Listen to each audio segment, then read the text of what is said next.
ঐতিহ্য আর বাস্তবতার এক সুন্দর মিশেলে উত্তর ভারতের কামধেনুধাম গৌশালা আশ্রয় কেন্দ্রে তৈরি হচ্ছে এমন এক অনন্য সৃষ্টি, যা একদিকে প্রকৃতির বন্ধু, অন্যদিকে ধর্মীয় শ্রদ্ধার প্রতীক। এখানে হাতে বানানো হচ্ছে গোবর দিয়ে তৈরি পরিবেশ বান্ধব প্রদীপ, যা স্থানীয়ভাবে পরিচিত গোবর দিয়া বা গোবর প্রদীপ নামে।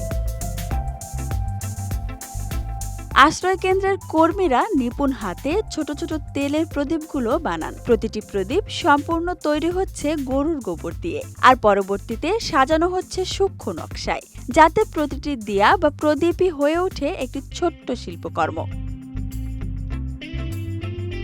প্রথমেই সংগ্রহ করা হয় গরুর গোবর, যা ভালোভাবে পরিষ্কার করে খড় বা মাটির সঙ্গে মিশিয়ে এক ধরনের মিশ্রণ তৈরি করা হয়। এরপর কর্মীরা সেটিকে ছোট থালার মতো ছাঁচে ঢেলে দেন। রোদে শুকানোর পর এগুলো বায়োডিগ্রেডেবল বা সম্পূর্ণ প্রাকৃতিকভাবে ক্ষয়যোগ্য প্রদীপে পরিণত হয়, যা পরে তেল ও তুলার সলতে দিয়ে জ্বালানোর উপযোগী হয়।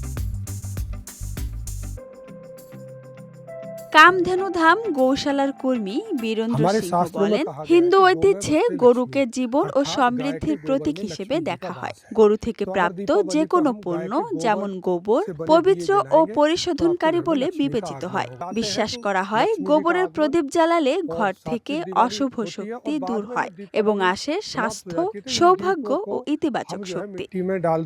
সাধারণত মাটি বা কাদামাটি দিয়ে তৈরি হয় এই প্রদীপ, কিন্তু কামধেনুধাম গৌশালার এই নতুন প্রয়াস একই সঙ্গে ফিরিয়ে এনেছে পুরনো ঐতিহ্য এবং দিয়েছে প্রকৃতির প্রতি নতুন দায়বদ্ধতা।